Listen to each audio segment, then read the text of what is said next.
পঞ্চম শ্রেণীর বাংলাদেশ ও বিশ্ব পরিচয় বই নিয়ে এর পূর্বে 39 পৃষ্ঠা পর্যন্ত আলোচনা করেছি। এখন তোমাদের সাথে পঞ্চম শ্রেণীর বাংলাদেশ ও বিশ্ব পরিচয় বইয়ের অনুশীলন নিয়ে আলোচনা করব।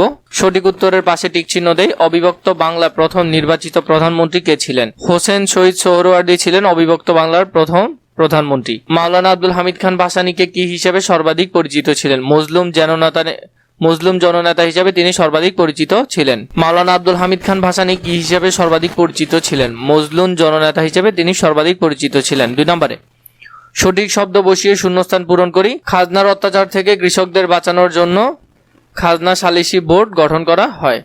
তো এখানের মধ্যে তোমরা সেটা দিতে পারো। ঋণের অত্যাচার থেকে কৃষকদের বাঁচানোর জন্য ঋণ সালিসি বোর্ড গঠন করা হয়। এখানে কৃষক লিখতে পারো, কৃষক।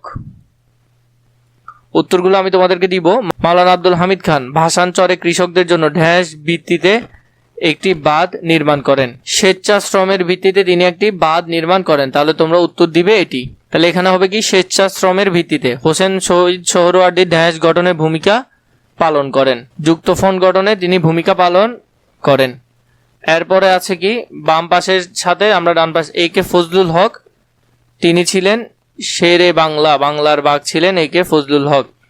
আব্দুল হামিদ খান ভাসানী তিনি ছিলেন মজলুম জননেতা। এখানে হোসেন শহীদ সোহরাওয়ার্দী ছিলেন শ্রমিক নেতা, ট্রেড ইউনিয়ন গঠক। শেখ মুজিবুর রহমানের উপাধি ছিল বঙ্গবন্ধু। ঘতে সংক্ষিপ্ত প্রশ্ন, ঋণ সালিসি বোর্ড কেন গঠন করা হয়েছিল? মাওলানা আব্দুল হামিদ খানকে কেন ভাসানী উপাধি দেওয়া হয়?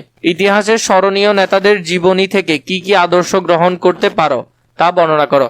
এই যে প্রশ্নগুলো আছে এগুলো আমি তোমাদেরকে ছোট করেও দিব, বড় করেও দিব। আগে ছোট উত্তরগুলো দেখে নাও, এরপরে সেম প্রশ্নের বড় উত্তরগুলো তোমরা দেখবে।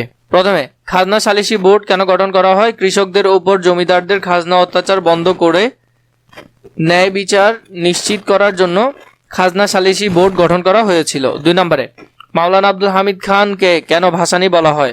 ভাসানচর ও নদী ভাঙ্গন কবলিত মানুষদের পাশে দাঁড়ানোর কাজ করার কারণে তাকে ভাসানী উপাধি দেওয়া হয়। বর্ণনামূলক প্রশ্ন ছিল কি ইতিহাসের স্মরণীয় নেতাদের জীবনী থেকে কি কি আদর্শ গ্রহণ করা যায় তা বর্ণনা করো। ইতিহাসের স্মরণীয় নেতাদের জীবনী থেকে আমরা দেশপ্রেম, ত্যাগ, সততা, ন্যায় বিচার ও মানুষের অধিকার রক্ষার আদর্শ গ্রহণ করতে পারি। তারা সাধারণ মানুষদের কল্যাণে কাজ করেছেন এবং অন্যায়ের বিরুদ্ধে সংগ্রাম করেছেন। তাদের জীবনে অত্যন্ত সৎ ও দায়িত্বশীল নাগরিক হতে অনুপ্রাণিত করে। এখান থেকে তোমরা উত্তরগুলো সুন্দর করে দেখতে পারবে। সেম বিষয় দেখো আবার আমি দিয়েছি খাজনা সালিসি বোর্ড কেন গঠন করা হয়েছিল, এটার বড় উত্তরটা এখানে দিয়েছি। খাজনা সালিসি বোর্ড গঠন করা হয়েছিল মূলত কৃষকদের স্বার্থ রক্ষা করার জন্য। সে সময় জমিদাররা কৃষকদের উপর অতিরিক্ত ও অন্যায়ভাবে খাজনা চাপিয়ে দিত। এতে কৃষকদের চরমভাবে শোষিত হতো এবং নানাভাবে নির্যাতনের শিকার হতো। এই অন্যায় খাজনা আদায় বন্ধ করে এবং কৃষক ও জমিদারদের মধ্যকার ন্যায্যভাবে মীমাংসা করার উদ্দেশ্যে খাজনা সালিসি বোর্ড গঠন করা হয়। তোমরা এখান থেকে এটা পড়ে নিবে।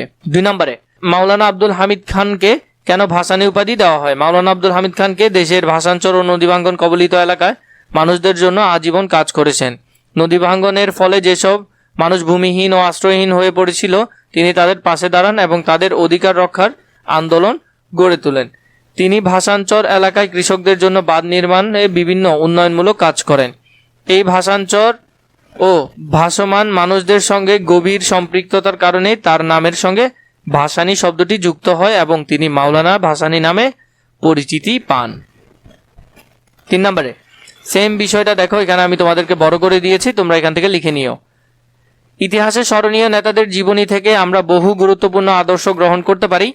তারা দেশপ্রেম, ত্যাগ ও আত্মনিবেদনের মাধ্যমে দেশের কল্যাণে কাজ করেন, অন্যায়ের বিরুদ্ধে সাহসিকতার সঙ্গে প্রতিবাদ করেন, সাধারণ মানুষের অধিকার রক্ষা করা এবং ন্যায় বিচার প্রতিষ্ঠার জন্য সংগ্রাম করেন।